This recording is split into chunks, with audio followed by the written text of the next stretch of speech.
35 அதிகாரம் 10ஆம் வசனம். சகோதரி வாசிங்க. ஏசாயா 51ஆம் அதிகாரம் 11ஆம் வசனம். சகோதரர்கள் ஒன்று வாசிங்க. கர்த்தரால் மீட்கப்பட்டவர்கள் திரும்பி ஆனந்த களிப்புடன் பாடி சீயோனுக்கு வருவார்கள். நித்திய மகிழ்ச்சி அவர்கள் தலையின் மேல் இருக்கும். சந்தோஷமும் மகிழ்ச்சியும் அடைவார்கள். சஞ்சலமும் தவிப்பும் ஓடி போகும். ஏசாயா 51ஆம் அதிகாரம் 11ஆம் வசனம்.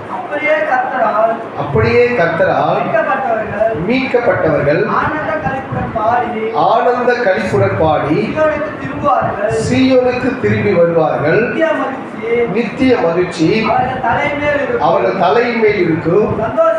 சந்தோஷமும் மகிழ்ச்சியும் அடைவார்கள். சஞ்சலமும் தவிப்பும் ஓடி போகும். அல்லேலூயா, அல்லேலூயா, அல்லேலூயா. கவனிக்காதவங்க ஒரு அலையில சொல்லுவோம். எல்லாரும் கவனமா இருக்கிறீங்க. சரி, கர்த்தர் நல்லவர். கர்த்தரால் மீட்கப்பட்டவர்கள் திரும்பி ஆனந்த களிப்புடன் பாடி சீயோனுக்கு வருவார்கள். அருமையான கர்த்தருடைய பிள்ளைகளை, ஆண்டவராகிய தேவன் உன்னையும் என்னையும் மீட்டிருக்கிறார். பக்கத்தில் உள்ள பாசனம், கர்த்தரால் மீட்கப்பட்டவர்கள், கர்த்தரால் மீட்கப்பட்டவர்கள். சத்தமா சொல்லுங்க, கர்த்தரால் மீட்கப்பட்டவர்கள். உண்மையாகவே நம்ம கர்த்தரால் மீட்கப்பட்டவர்களா இருந்தா சஞ்சலமும் தவிப்பும் நம்ம வீட்டு ஓடி போயிருப்போம். சஞ்சலமும் தவிப்போம் ஓடி போயிருப்போம். இப்போ சொல்லப்பட்டிருக்கு அந்த வசனத்தில் 3 விதமான வார்த்தைகள் பயன்படுத்தப்பட்டிருக்கு. 3த்துக்கும் ஒரே அர்த்தம் தான். கர்த்தருடைய பரிசுத்த நாமத்துக்கு மகிமை உண்டாகட்டும். ஆனந்தம், மகிழ்ச்சி, சந்தோஷம். ஆனந்தம், மகிழ்ச்சி, சந்தோஷம். 3 வேற வேற வார்த்தைகளாக இருந்தாலும் ஒரே பொருள் தான். கர்த்தரால் மீட்கப்பட்டவர்களுக்கு மகிழ்ச்சியாக இருப்பாங்க, சந்தோஷமாக இருப்பாங்க, ஆனந்தமாக இருப்பாங்க. அல்லேலூயா. அருமையான கர்த்தருடைய பிள்ளைகளே, ஆண்டவராகிய தேவன் உன்னை என்னையும் ஆண்டவர் விலையேற பெற்ற ரத்தத்தினாலே கர்த்தர் மீட்டிருக்கிறார். கர்த்தருடைய பரிசுத்த நாமத்துக்கு மகிமை உண்டாகட்டும். கவனிங்க, இங்கே சொல்லப்பட்டிருக்குது, கர்த்தரால் மீட்கப்பட்டவர்கள் திரும்பி ஆனந்த களிப்புடன் பாடி சீயோனுக்கு வருவாங்க. அப்போ நம்ம ஏற்கனவே எங்கே தான் இருந்தோம்? சீயோனில் தான் இருந்தோம். இப்போ திரும்பி நம்ம எங்கே தான் போக போகிறோம்? சீயோனுக்கு தான் போக போகிறோம். இப்போ நான் உங்களுக்கு புரியுற மாதிரி சொல்கிறேன். முதல்ல நம்ம எங்கே இருந்தோம்னு சொன்னால் கர்த்தரோடு கூட இருந்தோம். அது எப்படிப்பட்ட வாழ்க்கைன்னு சொன்னால் ஒரு ஆசீர்வாதமான வாழ்க்கை, ஒரு நித்தியமான ஒரு வாழ்க்கை. ஆனால் மனிதன் தவறு செய்யும் பொழுது தோட்டத்திலிருந்து துரத்தப்பட்டான். அல்லேலூயா. அப்போ திரும்பி எங்கே தான் வரணும்? தோட்டத்துக்கு தான் வரணும், ஆண்டவர்கிட்ட தான் வரணும். கர்த்தருடைய பரிசுத்த நாமத்துக்கு மகிமை உண்டாகட்டும். அப்போ ஆண்டவர் சொல்றாரு, கர்த்தரால் மீட்கப்பட்டவர்கள் திரும்பி ஆனந்த களிப்புடன் பாடி சீயோனுக்கு வருவாங்க. அப்போ தோட்டத்தை விட்டு போகும்பொழுது சஞ்சலம் தவிர்ப்பு இருந்தது. ஆனால் எப்போ நம்ம திரும்புகிறோமோ அப்போவே கர்த்தர் சந்தோஷத்தை கர்த்தர் நமக்கு தரார். அல்லேலூயா, அல்லேலூயா. கர்த்தருடைய பரிசுத்த நாமத்துக்கு மகிமை உண்டாகட்டும். அருமையான கர்த்தருடைய பிள்ளைகளே, நீ நானும் கர்த்தரால் மீட்கப்பட்டவர்கள். அப்போ அருமையான கர்த்தருடைய பிள்ளை, கர்த்தர் எதிலிருந்து நம்மளை மீட்டார் அப்படின்னா சாபத்திலிருந்து மீட்டார். கர்த்தருடைய பரிசுத்த நாமத்துக்கு மகிமை உண்டாகட்டும். ஏதேன் தோட்டத்தில் ஆண்டவராகிய தேவனோடு கூட மனிதன் பகலில் குளிர்ச்சியான வேலையில் தினமும் கர்த்தர் பேசிட்டு இருந்தார். அப்போ தினமும் பேசும் பொழுது அந்த தினமும் தேவனை தரிசிக்கிற, தேவனுடைய வார்த்தையை கேட்கிற, தேவனோடு இருக்கிற அந்த பாக்கியத்தை மனிதன் இழந்து போனான். அல்லேலூயா. கர்த்தருடைய பரிசுத்த நாமத்துக்கு மகிமை உண்டாகட்டும். இப்போ கூட நம்ம கூட க்ளோஸாக ஒரு சிலர் இருப்பாங்க. ஆனால் சில நேரத்தில் அவங்கள விட்டு நம்ம தூரம் போயிடுவோம். ஏன்னு சொன்னால் நமக்கு பிடிக்காத எதனா செஞ்சாங்கன்னா நம்ம என்ன பண்ணுவோம்? நம்ம தூரம் போயிடுவோம். அல்லேலூயா. அப்போ கர்த்தருக்கு பிடிக்காததை யார் செஞ்சதுங்க? மனுஷன் செஞ்சான். என்ன செஞ்சான்? ஆண்டவர் சொன்னார், அப்பா இதை சாப்பிடாத அப்படின்னு சொல்லி வச்சுருந்தாங்க. ஆனால் என்ன பண்ணுறாங்க? சாப்பிட்டாங்க. சாப்பிட்டதுனால ஆண்டவர் தோட்டத்தை விட்டு என்ன பண்ணாங்க? வெளியே துரத்தப்பட்டார். அல்லேலூயா. அப்போ கவனிங்க, கர்த்தருடைய பரிசுத்த நாமத்துக்கு மகிமை உண்டாகட்டும்.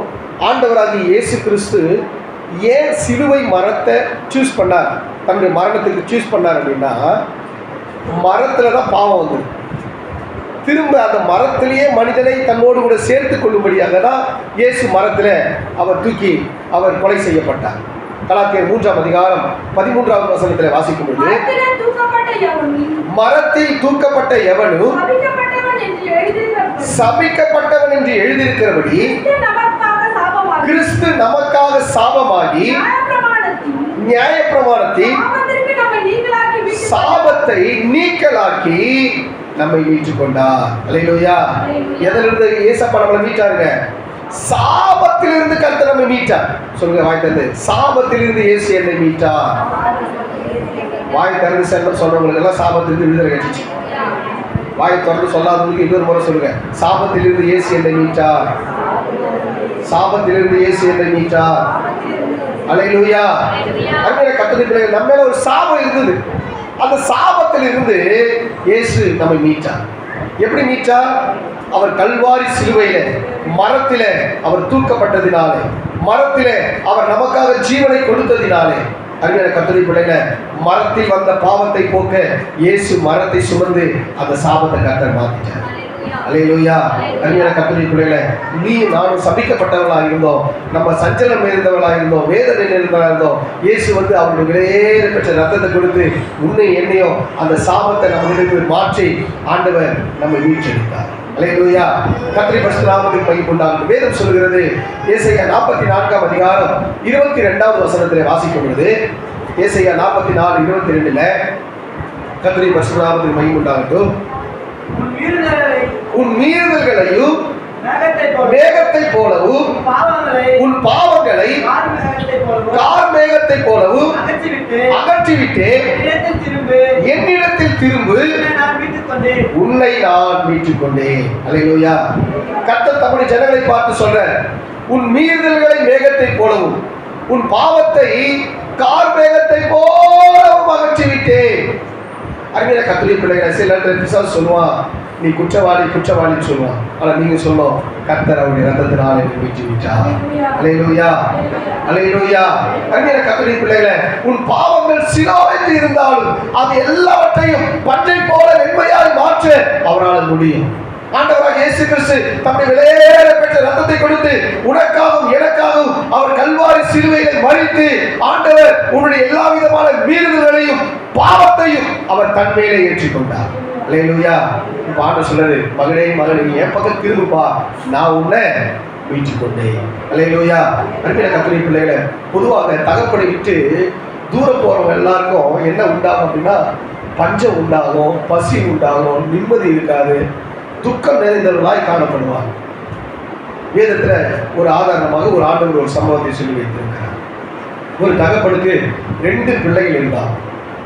அதுல இளைய பிள்ளை என்ன சொல்லிட்டான்னு சொன்னா, அப்பா வர்ற ஆசையில எனக்கு வர்ற பங்கல் என்ன பண்ணுங்க, எனக்கு கொடுங்க அப்படின்னு சொல்லிட்டு அவன் பங்கை பிரிச்சு கொண்டு தூர தேசத்துக்கு போனான். அப்பா வீட்டுக்கு எங்க போயிட்டான்? தூர தேசத்துக்கு. அப்போ தூர தேசத்துக்கு போன உடனே அவங்ககிட்ட இருக்கிற ஆஸ்திகள் எல்லாம் அழிஞ்சு போச்சு, அவங்ககிட்ட இருந்த சம்பாத்திகள் போச்சு, நண்பர்கள் போனாங்க, கடைசியில் சாப்பிட வழி இல்லாமல் ஆயிடுச்சு. இல்லையா? இப்போ அவங்களுக்கு ஒரு ஆசை, சாப்பாடு சாப்பிட்டா நல்லா இருக்குமே, பூர்ணமான சாப்பாடு எனக்கு இல்லையே அப்படின்னு சொல்லி ஒரு வேலைக்கு போனோம். அது என்ன வேலை அப்படின்னா, பண்ணி வைக்கிற வேலை. இல்லையா? அப்பா விட்டு போனதுனால என்ன வேலை கிடைச்சிது? தனக்கு உண்டான ஆசையெல்லாம் இழந்துட்டான், சுகத்தை இழந்துட்டான், பலத்தை இழந்துட்டான், சாப்பிட வழி இல்லை. இப்போ கடைசியில் வேலை தேடி போகிறான். அந்த வேலை என்ன வேலை தான் கிடைக்குது? பண்ணி வைக்கிற வேலை தான் கிடைக்குது. அந்த பண்ணி சாப்பிட்ற தவிட்டு சாப்பிட ஆசையாக இருந்தால் அது கூட அவனுக்கு கிடைக்கல. இல்லையா? இப்போது ஒன்று நினைக்கிறான்.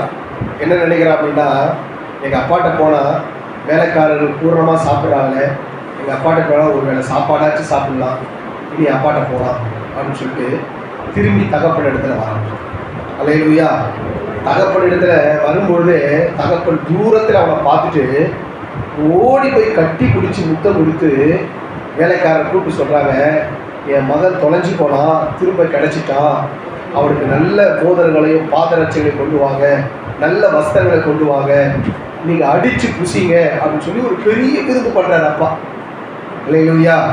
அன்பின் கர்த்தருடைய பிள்ளைகளை, யாரெல்லாம் திரும்பி வராங்களோ கர்த்தர் அவனுக்கு ஒரு ஆசீர்வாதத்தை வச்சிருக்கார். அல்லேலூயா. நம்ம தூரம் போகும்பொழுது நமக்கு என்ன உண்டாச்சு? சஞ்சல வேதனை தான் உண்டாச்சு. இப்ப ஆண்டவர் சொல்றாரு, ஆண்டவராக இயேசு கிறிஸ்து இந்த பூமியில இருந்து உன்னை என்னை மீட்டுட்டார். அவருடைய விலையேறப்பட்ட ரத்தத்தை கொடுத்து மீட்டுட்டார். இப்ப நீங்க தான் என்ன பண்ணுனா, திரும்பி எங்க வரணும்? சீயோனுக்கு வரணும். சீயோன் என்பது தேவன் வாசம் பண்ணுகிற இடம், பரலோக ராஜ்யம். அல்லேலூயா. அப்ப கர்த்தரால் மீட்கப்பட்டவர்கள் திரும்பி ஆனந்த களிப்புடன் பாடி சீயோனுக்கு வருவாங்க. போகும்போது சஞ்சல வேதனை இருந்தது. இப்ப நீங்க திரும்பணும். ஆண்டவர் என்னை மீட்டுட்டாரு, நான் திரும்ப எங்க வர போறேன்? பரலோக ராஜ்யத்துக்கு வர போறேன், சீயோனுக்கு வர போறேன். அல்லேலூயா. அன்பின் கர்த்தருடைய பிள்ளைகளை, உன்னை என்னையும் ஆண்டவராக இயேசு கிறிஸ்து சகல அக்கிரமம் நின்று ஆண்டவராக தேவன் மீட்டெடுத்தார். வேதம் சொல்லுவது தீத்து 2ஆம் அதிகாரம் 14வது வசனத்தில் வாசிக்கும் பொழுது, தீத்து 2:14 கர்த்தருடைய பரிசுத்த நாமத்துக்கு மகிமை உண்டாகட்டும். அவர் சகல அக்கிரமம் நின்று மீட்டுக்கொண்டு தமக்குரிய சொந்த ஜனங்களாக நற்கிரியைகளை செய்ய பக்தி வைராக்கியம் உள்ளவர்களாகவும் நம்மை சுதந்திரிக்கும்படி தமக்காக தம்மை தாமே ஒப்பு கொடுத்தார். அல்லேலூயா. ஆண்டவராக இயேசு கிறிஸ்து நம்மை சகல அக்கிரமம் நின்று நம்மை மீட்டுக் கொண்டார். அன்பின் கர்த்தருடைய பிள்ளைகளை, உன் மீறுதலில் இருந்து, உன் பாவத்தில் இருந்து, உன் சாபத்தில் இருந்து, உன்னுடைய சகல அக்கிரமம் நின்று ஆண்டவராக இயேசு கிறிஸ்து உன்னை என்னையும் மீட்டெடுத்தார். அல்லேலூயா. அன்பின் கர்த்தருடைய பிள்ளைகளை, அவருடைய விலையேற பெற்ற ரத்தம் உன்னுடைய எல்லா விதமான பாவங்களையும் சாபங்களையும் மாற்றி, உனக்கு இருந்த எல்லா விதமான துக்கத்தையும் சஞ்சலத்தையும் மாற்றி உனக்கு ஒரு சந்தோஷத்தை கொடுக்க ஆண்டவராக தேவனுடைய அழைக்கிறார். அல்லேலூயா. வெளிப்படுத்த விசேஷம் 5ஆம் அதிகாரம் 9வது வசனத்தில் வாசிக்கும் பொழுது, வெளிப்படுத்த 5:9 தேவரீர் புஸ்தகத்தை வாங்கவும் அதில் முத்திரைகளை உடைக்கவும் பாத்திரராய் இருக்கிறீர். ஏனெனில் நீர் அடிக்கப்பட்டு சகல கோத்திரங்களிலும் சகல பாஷைக்காரரிலும் சகல ஜனங்களிலும் ஜாதிகளிலும் இருந்து எங்கள் தேவனுக்கென்று உம்முடைய ரத்தத்தினாலே மீட்டுக் கொண்டீர். அல்லேலூயா. அன்பின் கர்த்தருடைய பிள்ளைகளே, உன்னை என்னையும் ஆண்டவராக இயேசு கிறிஸ்து அவருடைய விலையேற பெற்ற ரத்தத்தினாலே மீட்டுக் கொண்டார்.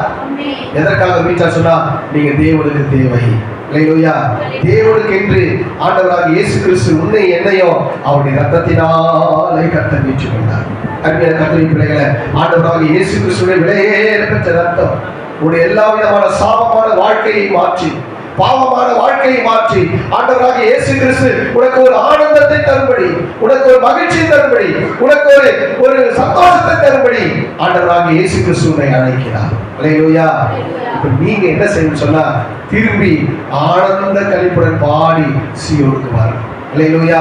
1 பேதுரு 1ஆம் அதிகாரம் 19வது வசனத்தை வாசிக்கும் பொழுது, குற்றமில்லாத மாசற்ற ஆட்டுக்குட்டியாகிய கிறிஸ்துவின் விலையேறப்பட்ட ரத்தத்தினாலே மீட்கப்பட்டீர்கள் என்று அறிந்திருக்கிறீர்களே. அல்லேலூயா. இயேசுவின் ரத்தத்தினாலே நீங்க எல்லாரும் மீட்கப்பட்டிருக்கிறீர்கள். அல்லேலூயா. அன்பின் கர்த்தருடைய பிள்ளைகளே, ஆண்டவராகிய தேவன் உடைய ஆத்துமாவை அழிவுக்கு விலக்கி மீட்டு கிருபையினாலும் இரக்கங்களினால் முடிசூட்டி நன்மையினால் உன் வாயை திருப்தியாக்குகிறார். கழுகு சமானமாய் உன் வயது திரும்ப வாழ வயது போல ஆண்டவராகிய தேவன் மாற்றுகிறார். அருமையான கர்த்தருடைய பிள்ளைகளே, ஆண்டவராகிய இயேசு கிறிஸ்து உன்னையும் என்னையும் அவர் தமக்காக அவர் மீட்டுக் கொண்டார். அல்லேலூயா. அப்ப மீட்கப்பட்டவர்கள் எங்க வராங்க? திரும்பி ஆனந்த களிப்புடன் பாடி சீயோனுக்கு வராங்க. அல்லேலூயா. அருமையான கர்த்தருடைய பிள்ளைகளே, சீயோன் என்பது வேதத்தில் மூன்று விதமான சீயோனை குறித்து சொல்லப்பட்டுள்ளது. ஒன்று சபையாகிய சீயோன். ஆண்டவர் நம்மளை எல்லாம் மீட்கப்பட்டவர்கள் எல்லாம் பார்த்து சொல்ற சீயோன் என்று சொல்கிறார். இரண்டாவது தாவீது நகரமாகிய சீயோன். மூணாவது பரலோகமாகிய சீயோன். அல்லேலூயா. கர்த்தருடைய பரிசுத்த நாமத்துக்கு மகிமை உண்டாகட்டும். அருமையான கர்த்தருடைய பிள்ளைகளே, ஆண்டவராகிய தேவன் எல்லாவற்றையும் ஆண்டவர் மூணாக தான் ஆண்டவர் படைத்து வைத்திருக்கிறார். இயற்கை பார்க்கும் பொழுது வானம், பூமி, சமுத்திரம் அப்படின்னு சொல்லி படைச்சார். அதே போல பரலோகத்தில் பார்க்கும் பொழுது உன்னதம், சீயோன், எருசலேம் அப்படின்னு படைச்சார். நம்ம பூமியில பார்க்கும் பொழுது சீயோன், எருசலேம், மற்ற புறஜாதிகள் வாழுகிறாங்க தேசங்கள் படைக்கப்பட்டது. அப்போ கவனிங்க, கர்த்தருடைய பரிசுத்த நாமத்துக்கு மகிமை உண்டாகட்டும். சீயோனிலே கர்த்தர் தம்முடைய பிள்ளைகளை ஆண்டவராகிய தேவன் பிறக்கச் செய்கிறார். கர்த்தருடைய பரிசுத்த நாமத்துக்கு மகிமை உண்டாகும். நீங்கள் எல்லாம் எப்போ பிறந்தீங்க தெரியுங்களா? ஒவ்வொருத்தருக்கும் டேட் ஆஃப் பர்த் இருக்குது. இந்த பூமியில் எல்லாருக்குன்னா இருக்கு டேட் ஆஃப் பர்த் இருக்குது, டேட் ஆஃப் டெத் இருக்குது. அல்லேலூயா. பிரசவம் நடந்துருச்சா அப்படின்னு கேட்பாங்க. குழந்தை பிறந்த உடனே பிரசவம் நடந்துருச்சா, பிரசவம் ஆயிடுச்சா அப்படின்னு கேட்பாங்க. பொதுவாக எல்லாரும் கேட்பாங்க பிரசவம், பிற சவம், ரெண்டுத்தையும் சேர்த்து சொல்றாங்க. பிற சவம், பிற சவம். அப்போ பிறக்கும் போது அவனுக்கு டேட் ஆஃப் டெத்து நியமிக்கப்பட்டுச்சு. அல்லேலூயா. ஆனால் உண்மையாலுமே நீங்கள் எங்கே தெரியல பிறந்தீங்க? உண்மையான பிறந்த இடம் தெரியுமா? பரலோகம். எத்தனை பேர் ஆகிட்டு இதெல்லாம் எதுவும் பரலோகத்தில் இல்லாமல் பிறந்தீங்கன்னு சொல்கிறேன். ஆனால் நீங்கள் ஒரு அல்லையிலேயே சொல்ல மாட்டீங்க. உங்களுடைய பூர்வீகம் எங்கே தெரியுமா? நமக்கெல்லாம் பூர்வீகம் ஒன்று இருக்குது. அது எங்கன்னா பரலோகம். அல்லேலூயா. சங்கீதம் 87:5 வாசிக்கும். சங்கீதம் 87:5.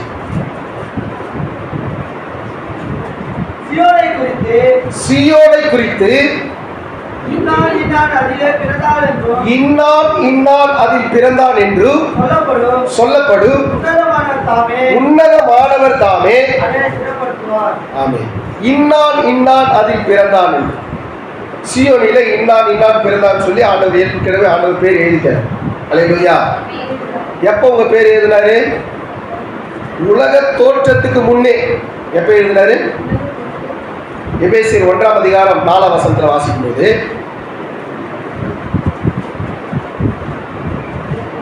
எபேசியர் 1:4 தமக்கு முன்பாக நாம் அன்பில் பரிசுத்தம் உள்ளவர்களும் குற்றமில்லாதவர்களாய் இருப்பதற்கு அவர் உலக தோற்றத்திற்கு முன்னே கிறிஸ்துவுக்குள் நம்மை தெரிந்து கொண்டபடியே. அல்லேலூயா. எப்ப தெரிந்து கொண்டார்? உலக தோற்றத்திற்கு முன்னே கிறிஸ்துவுக்குள் உங்களை தெரிஞ்சுக்கிட்டார். உலக தோற்றம்னா என்ன? உலகமே தோன்றல, ஆனா உங்களை கர்த்தர் தெரிஞ்சுக்கிட்டார். அப்ப நீங்க இருக்கிறீங்களா இல்லையா? உலக தோற்றத்துக்கு முன்னே நீங்க இருக்கிறீங்க. ஆமென். அல்லேலூயா. அல்லேலூயா. அப்போ உலக தோற்றத்துக்கு முன்பே நீங்க இருக்கிறீங்க. நம்ம பூர்வீகம் அததான். பூர்வீகம் பரலோகம் தான். அல்லேலூயா. இந்த பூமியில எதுக்காக வந்திருக்கிறோம்? நம்ம ஆண்டவர் ட்ரைனிங்காக அனுப்பிச்சுக்கிறேன். அல்லேலூயா. ட்ரைனிங்காக நம்ம என்ன நினச்சிக்கிறோம்? இதுதான் நிரந்தர வாழ்க்கை போடுது அப்படின்னு நினச்சி நமக்கு இல்லாததை நினச்சி கஷ்டப்பட்டுக்கிறோம், வேதனைப்பட்டுக்கிறோம், துக்கப்பட்டுக்கிறோம். ஆண்டவரே அவனுக்கெல்லாம் அதெல்லாம் இருக்கு ஆண்டவர், எனக்கு ஒன்றுமே இல்லை ஆண்டவர். அல்லேலூயா. நீ இருக்கிறத வச்சு சந்தோஷப்படு. அல்லேலூயா. நீ இருக்கிறத வச்சு என்ன பண்ண? சந்தோஷம். எல்லா நேரத்திலும் சந்தோஷமா இருக்கணும். உண்மையாலுமே பரலோக குடிமகன்கள் என்ற சிந்தை உங்களுக்குள்ள இருக்குமானால் இந்த பூமியில என்ன நடந்தாலும் நீங்க துக்கப்பட மாட்டீங்க, வேதனைப்பட மாட்டீங்க, சஞ்சலப்பட மாட்டீங்க, சந்தோஷமா தான் இருப்பீங்க. அல்லேலூயா. அல்லேலூயா. அகத்தின் அழகு முகத்தில் தெரியும். மனசு துக்கமா இருந்து வச்சுங்களேன், ஏமா துக்கமா இருக்கிறேன், ஒன்றும் இல்லை, ஏதோ இருக்கு உள்ளோம். அல்லேலூயா. அப்போ நம்ம எப்பவுமே சந்தோஷமா இருக்க கர்த்தர் அழைச்சிங்க. எப்பவுமே நம்ம சிரிச்சுட்டே இருக்கணும். அல்லேலூயா. அதான் வேதத்தில் ஆபத்து வாசிக்கும். அத்திமலம் துளிர் விடாமல் போனால், திராட்சை செடி பலன் கொடாமல் போனால், மந்தையிலே ஆடுகள் இன்றி போனால், தொழுவத்திலே மாடுகள் இன்றி போனால், நான் கர்த்தருக்குள்ள மகிழ்ச்சியாய் என் தேவனுக்குள் கனி கூறுவேன். கர்த்தருக்குள்ள நம்ம மகிழ்ச்சியா இருக்கணும். அல்லேலூயா. நல்லா கவனிக்கணும். அப்ப என்னென்ன சூழ்நிலைகள் நமக்கு எதிராக இருந்தாலும் பரலோக குடிமகன் சந்தோஷமா தான் இருப்பான். ஆமீன் சொன்னவங்களுக்கு கிடைச்சிச்சு. ஆமீன் சொன்னவங்களுக்கு கிடைச்சிச்சு. அல்லேலூயா. எப்போதும் நான் சந்தோஷமா தான் இருப்பேன். சூழ்நிலை எனக்கு எதிராக இருக்கு எனக்கு தெரியும், ஆனா நான் சந்தோஷமா தான் இருப்பேன். காரணம் யாரு? நான் யாரு? பரலோக குடிமகன். அல்லேலூயா. நான் யாரு? அதான் பரலோக குடிமகன். இந்த பூமி எனக்கு பாக்கியவான்னா பாக்கியம். இந்த பூமி எனக்கு சொந்தம். அப்போ சொந்தமான இடம் எனக்கு பரலோகம் இருக்கு. அதை ஒரு மனுஷன் அந்த ரகசியத்தை அறிஞ்சானா போதும், இந்த பூமியில சூழ்நிலைகளை எதிர்த்து அவன் சந்தோஷமா இருக்க முடியும். அல்லேலூயா, அல்லேலூயா. அப்போ அருமையான கர்த்தருடைய பிள்ளைகளே, அப்போஸ்தலனாகிய பவுலை சிறைச்சாலையில் போட்டார். சிறைச்சாலையில் இருக்கிறார், வேதனையில் இருக்கிறார். அவர் சொல்றார், எழுதுறார், சந்தோஷமாக இருங்கள், சந்தோஷமாக இருங்கள் என்று மறுபடியும் சொல்லுகிறேன். அப்போ சந்தோஷமா இருங்க. சந்தோஷமா இருக்க கர்த்தர் என்னாச்சார்? எங்க வச்சுனேன்? சிறைச்சாலைகள். சூழ்நிலையை, எந்த ஒரு மனிதன் சூழ்நிலையை எதிர்த்து அவன் தன்னுடைய மனதை சந்தோஷமாய் வைத்துக் கொள்கிறானோ அந்த மனுஷன் ஜெயம் பெற்றான். அல்லேலூயா. சூழ்நிலை உனக்கு சாதகமா இல்லைனாலும் நீ சந்தோஷமா இருக்கணும். எத்தனை பேர் ஆமே? அல்லேலூயா. ஜெயிப்பீங்களா? சூழ்நிலை எனக்கு எதிராக இருந்தாலும் சரி, நான் சந்தோஷமா தான் இருப்பேன். சொல்லுங்க, சூழ்நிலை எனக்கு எதிராக இருந்தாலும் நான் சந்தோஷமா தான் இருப்பேன். அப்படிங்க அந்த மாதிரி சந்தோஷமா இருந்து பாருங்க. அந்த சூழ்நிலை உங்களை பார்த்து வெக்கப்படும். அல்லேலூயா. கர்த்தருடைய பரிசுத்த நாமத்துக்கு மகிமை. நம்ம சண்டே ஸ்கூல் பிள்ளை ஒன்று சின்னி இருக்கு. சில நேரத்தில் அதை கோபமாக திட்டினா அது என்ன பண்ணுன்னா, தேங்க்யூ தேங்க்யூ தேங்க்யூ எப்படி சொல்லலாம், இப்படி வச்சு தேங்க்யூ தேங்க்யூ அப்படின்னு.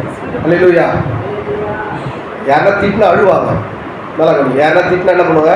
டேய் அழுவிட விடுங்க, நல்லா ஆகுது அப்படின்னா ஒன்று அழுவாங்க. கண்ணு தளர்ந்து தண்ணி வரும். அந்த சூழ்நிலையை எதிர்க்கிறதுக்கு என்ன பண்ணுது? தேங்க்யூ தேங்க்யூன்னு திட்டுறவங்கள மனசு பார்க்குவாங்க. அடப்போவா அப்படின்னு விட்டுவாங்க. அல்லேலூயா. அப்போ கவனிங்க, சூழ்நிலை எதிராக இருக்கும் பொழுது நம்ம கர்த்தருக்கு நன்றி சொல்லி பாருங்களேன். சோதனை சூழ்நிலையை உங்களை பார்த்து வைக்கப்பட்டு அந்த சூழ்நிலையை உங்களுக்கு சாதகமாக மாறும். அல்லேலூயா. இந்த மாதிரி மேற்கொண்டவர் யாருன்னா யோபு. சூழ்நிலை எல்லாம் அவருக்கு சாதகம் இல்லாமல் இருக்கு. உடனே அவர் உதட்டில் என்ன சொல்றது? கர்த்தரிடத்தில் நன்மையை பெற்ற நாம் தீமையை பெற வேண்டாமா? கர்த்தர் கொடுத்தால் கர்த்தர் எடுத்தார். கர்த்தருடைய நாமத்துக்கு உதட்ட அளவிலும் அவர் பாவம் செய்யலாம். அது ஸ்தோத்திரம் பண்ணதுனால வந்த விளைவு என்ன தெரியுங்களா? முன்னிலைமை காட்டிலும் பின்னிலைமை இரட்டத்தலையான ஆசை. அல்லேலூயா. அப்போ சூழ்நிலை நமக்கு எதிராக இருந்தாலும் நீ பரலோக குடிமகன், நான் சீரை நோக்கி போறேன், நான் கர்த்தரை நான் ஆனந்தமா ஸ்தோத்தரிப்ப நீங்க சொல்லி பாருங்க. கர்த்தர் உங்களுக்கு ஒரு பெரிய காரியங்கள் செய்வாங்க. அல்லேலூயா, அல்லேலூயா. அப்போ அருமையான கர்த்தருடைய பிள்ளைகள், வேதம் சொல்வது ஏசாயா 30ஆம் அதிகாரம் 19வது வசனத்திலே வாசிக்கும் பொழுது, ஏசாயா 30:19, சீயோனை சேர்ந்த ஜனங்கள் எருசலேமில் வாசமாய் இருப்பார்கள்.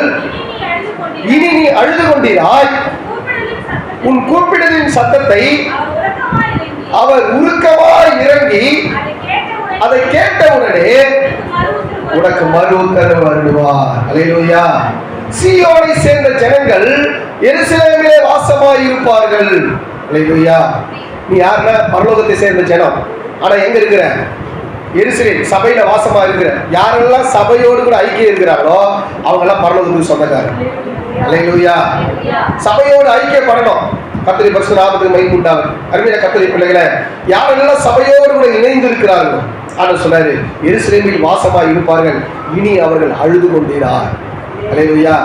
உங்களுடைய கூப்பிடுதலை அவர் உருக்கமாய் கேட்டு உனக்கு பதில் கொடுக்க அவர் வல்லமையுள்ள தேவனாய் இருக்கிறார். அல்லேலூயா. அருமையான கர்த்தருடைய பிள்ளைகளே, சீயோனை நோக்கி ஆண்டவர் சொன்னார், நீ என் ஜனம் என்று சொன்னார்.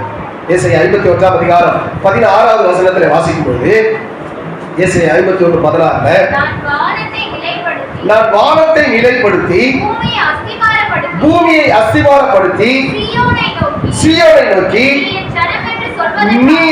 நீ என் ஜனம் என்று சொல்வதற்காக என் வார்த்தையை உன் வாயிலே அருளி என் கரத்தின் நிழலினால் உன்னை மறைக்கிறேன். அல்லேலூயா. ஆண்டவர் சீயோனை நோக்கி சொல்ற, சீயோனை நோக்கி நீ என் ஜனம். அப்ப யாரை பார்த்து? சீயோன்னா யாருங்க? தேவ ஜனம். அப்ப தேவ ஜனத்தை கர்த்தர் என்ன செய்கிறார் அப்படின்னா தம்முடைய கரத்தினாலே மறைக்கிறார். அல்லேலூயா. அப்ப கர்த்தருடைய கரத்தின் நிழலில் நீங்க இருக்கிறீங்க. சொல்லுங்க பக்கத்துல, கர்த்தருடைய கரத்தின் நிழலில் நீங்க இருக்கிறீங்க. கர்த்தருடைய கரத்தின் நிழலில் நீங்க இருக்கிறீங்க. கர்த்தருடைய கரத்தின் நிழலில் இருக்கிறீங்க. அல்லேலூயா. இப்போ ஆண்டவர் உங்களை அவருடைய கரத்தை வச்சு உங்களை மறைச்சிருக்கிறாருன்னா உங்களை ஒருத்தர் தொட முடியுமா? ஒரே ஒரு ஆள் தொட முடியாது. கர்த்தர் உங்களோடு கூட இருக்கிறார். அல்லேலூயா. அப்ப அந்த நம்பிக்கை, அந்த விசுவாசம் உனக்குள்ள இருக்கும்போது நீ நினைக்கணும், நான் ஆனந்த களிப்புடன் பாடி சீயோனுக்கு வருவேன். அல்லேலூயா. எப்படி வரணும்? ஆனந்த களிப்புடன் பாடி. அருமையான கர்த்தருடைய பிள்ளைகளை, கர்த்தர் உங்கள் ஒவ்வொருவரையும் கர்த்தர் ஆனந்த களிப்பு ஆனந்தர் எப்பவுமே நீங்க மகிழ்ச்சியா, நீங்க கர்த்தரால் மீட்கப்பட்டவர்கள் எல்லாரும் மகிழ்ச்சியா கர்த்தரோடு கூட இருக்கணும்.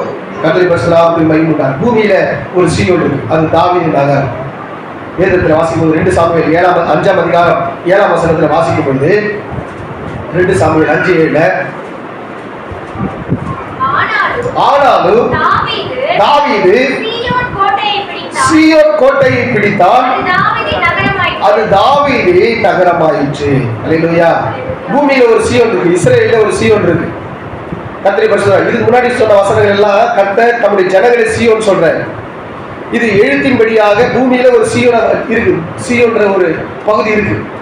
அது எப்படிப்பட்டதுன்னு சொன்னா, அது மலைகள் நிறைந்தது, குன்றுகள் நிறைந்த ஒரு தேசம்.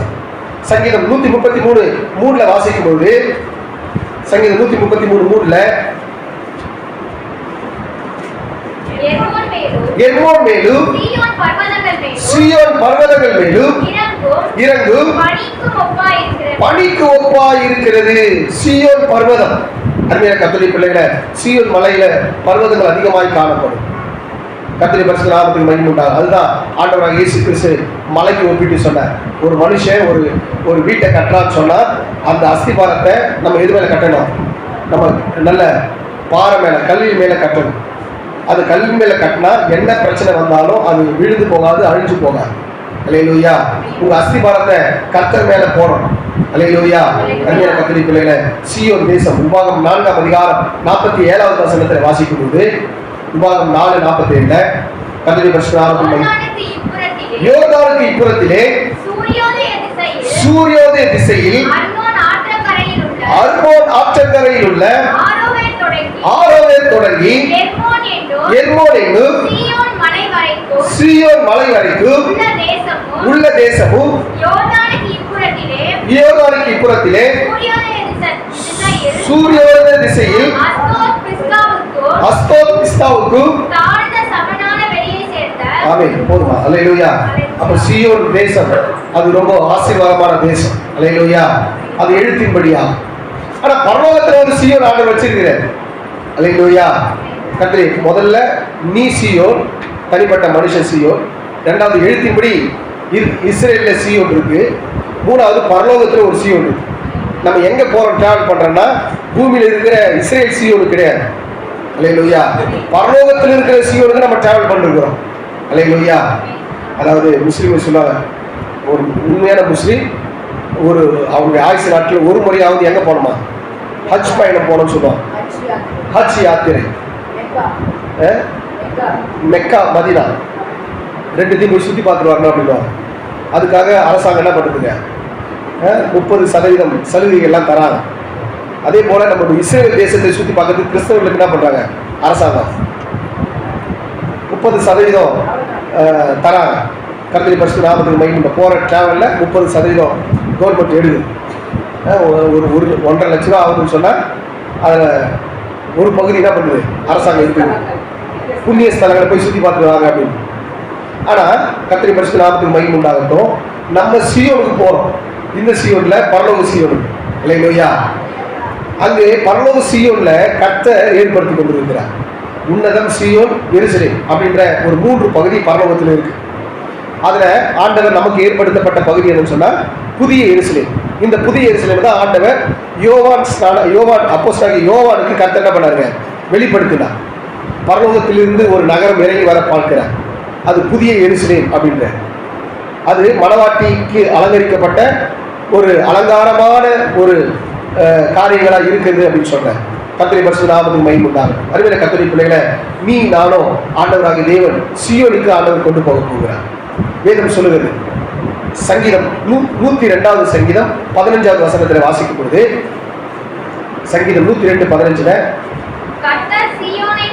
கர்த்தர் சீயோனை கட்டி தமது மகிமையில் வெளிப்படுவா என்று சொல்லப்படும். இப்ப ஆண்டவர் என்ன பண்றாருன்னா சீயோனை கட்டிட்டு இருக்கிறார். யோவான் 14:1-2-3 வசனங்களை வாசிக்கும் போது, உங்கள் இருதயம் கலங்காது இருப்பதாக தேவனிடத்தில் விசுவாசமாயிருங்கள், என்னிடத்தில் விசுவாசமாயிருங்கள். இதோ நான் போகிறேன், உங்களுக்காக ஒரு ஸ்தலத்தை ஆயத்தம் பண்ணுகிறேன். நான் இருக்கும் இடத்தில் நீங்களும் இருக்கும்படி நான் வந்து உங்களை என்னிடத்தில் சேர்த்துக் கொள்வேன் அப்படின்ட்டு. அப்ப ஆண்டவராக இயேசு கிறிஸ்து மேல போயிருக்கிறார். எதுக்காக? அவர் விலையேற பெற்ற ரத்தத்தை கொடுத்து ஜீவனை கொடுத்து உங்களை மீட்டுட்டு இப்ப எங்க போகிறார்னா பரலோகத்துக்கு போகிறார். பரலோகத்துல என்ன கட்டிட்டு இருக்கிறார்னா சீயோனை கட்டிட்டு இருக்கிறார். எதற்காக அப்படின்னு சொன்னா நீ நானும் இருக்கிறதுக்காக ஆண்டவராகிய தேவன் ஒரு நகரத்தை, புதிய நகரத்தை நமக்காக ஆயத்தப்படுத்தி கொண்டிருக்கிறார். அல்லேலூயா. சங்கீதம் 132:13 வாசிக்கும் பொழுது, சங்கீதம் 132:13 வாசிப்போம்.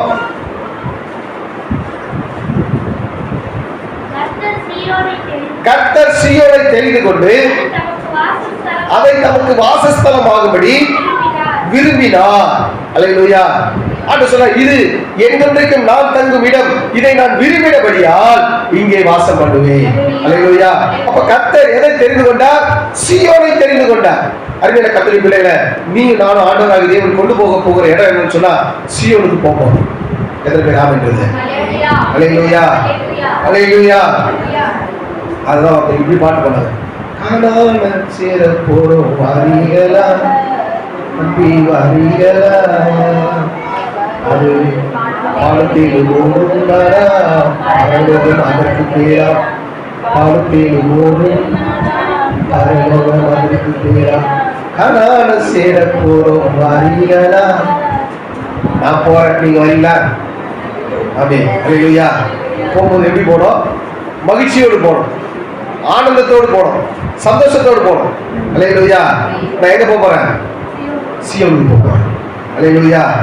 அப்ப கவனிங்க, நான் சீயோனுக்கு போகிறேங்கிற சிந்தை உங்களுக்குள்ள இருக்குமானா நீங்க சூழ்நிலையை பார்த்து கஷ்டப்படவே மாட்டீங்க. அல்லேலூயா. எப்பவுமே மகிழ்ச்சியா தான் இருப்பீங்க. எப்போதும் எப்படி இருப்பீங்க? மகிழ்ச்சியா இருப்பீங்க. அப்ப கவனிங்க, ஆண்டவராகிய தேவன் உனக்கு எனக்கும் சீயோனை கர்த்தர் ஆயத்தப்படுத்துறார். அது எந்த பக்கம் இருக்கு அப்படின்னா வட பக்கத்தில் இருக்கு. சீயோன் எந்த பக்கம் இருக்கு? சங்கீதம் 48:2 வாசிக்கும் போது, வட திசையில் உள்ள சீயோன் பர்வதம் வடிப்புமான ஸ்தானமும் சர்வ பூமியின் மகிழ்ச்சியுமாய் இருக்கிறது, அதுவே மகாராஜாவின் நகரம். அல்லேலூயா. அது எப்படிப்பட்ட நகரம்? மகாராஜாவின் நகரம். அருமையான கர்த்தரின் பிள்ளைகளே, ஆண்டவராகிய தேவன் உன்னை என்னையும் சீயோனுக்கு கர்த்தர் ஆயத்தப்படுத்திக் கொண்டிருக்கிறார். அல்லேலூயா, அல்லேலூயா. கர்த்தரின் பரிசுத்த நாமத்துக்கு மகிமை உண்டாகும். அப்போ சீயோன் குமாரர்கள் ராஜாவின் இடத்துல களி கூறும். சீயோன் குமாரத்திகள் ராஜாவின் இடத்துல மனமகிழ்ச்சியா இருக்கணும். வேதம் சொல்றது சங்கீதம் 149:2 வாசிக்கும் பொழுது, சங்கீதம் 149:2 இஸ்ரவேல் தன்னை உண்டாக்கினவரில் மகிழவும் சீயோன் குமாரர் தங்கள் ராஜாவில் களி கூறவும் கடவர்கள். அல்லேலூயா. அப்படிங்கெல்லாம் யாருங்க? சீயோன் குமாரர். ஜென்ஸ் ஆண்கள்லாம் சொல்லுங்க, நீங்க எல்லாம் யாரு? சீயோன் குமாரர். அப்ப சீயோன் குமாரர் என்ன பண்ணோம்? ராஜாவில மகிழணும். ஒவ்வொரு நாளும் ராஜாதி ராஜாவாக இயேசுவில மகிழணும்.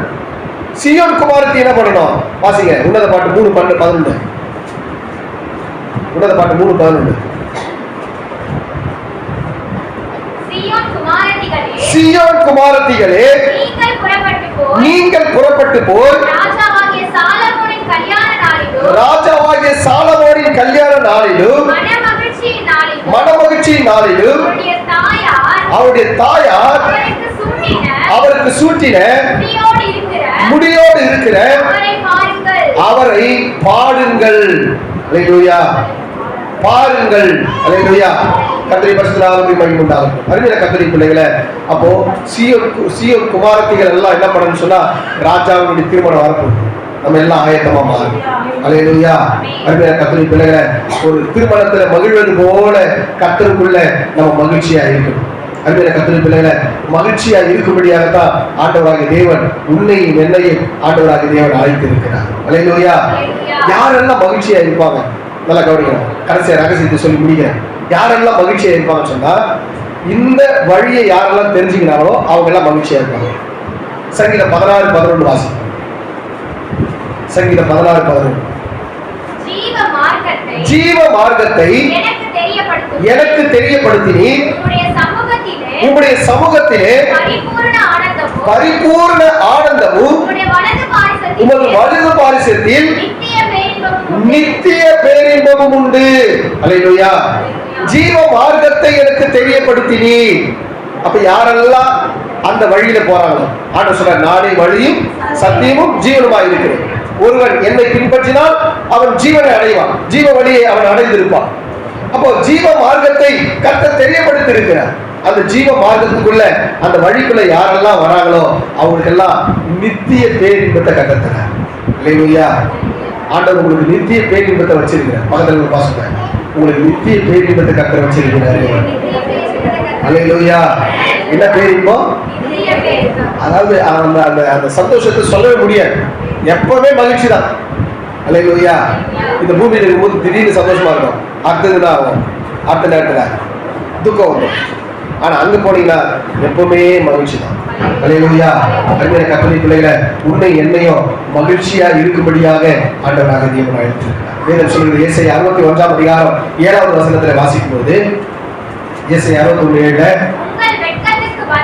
நல்லா கவனிங்க. கடைசி வசனத்தை சொல்லி முடிக்க போறேன். உங்கள் வெட்கத்துக்கு பதிலாக இரட்டத்தலையாய் பலன் வரும், லட்சைக்கு பதிலாக தங்கள் பாகத்திலே சந்தோஷப்படுவார்கள். அது நிமித்தம் தங்கள் தேசத்திலே இரட்டிப்பான சுதந்திரம் அடைவார்கள். நித்திய மகிழ்ச்சி அவர்களுக்கு உண்டாகும். அல்லேலூயா. நித்திய மகிழ்ச்சி கர்த்தர் தருவார். நித்திய மகிழ்ச்சி கர்த்தர் தருவார். நித்திய மகிழ்ச்சி கர்த்தர் தருவார். அல்லேலூயா. வெட்கத்துக்கு பதிலாக இரட்டத்தலையான பலன்.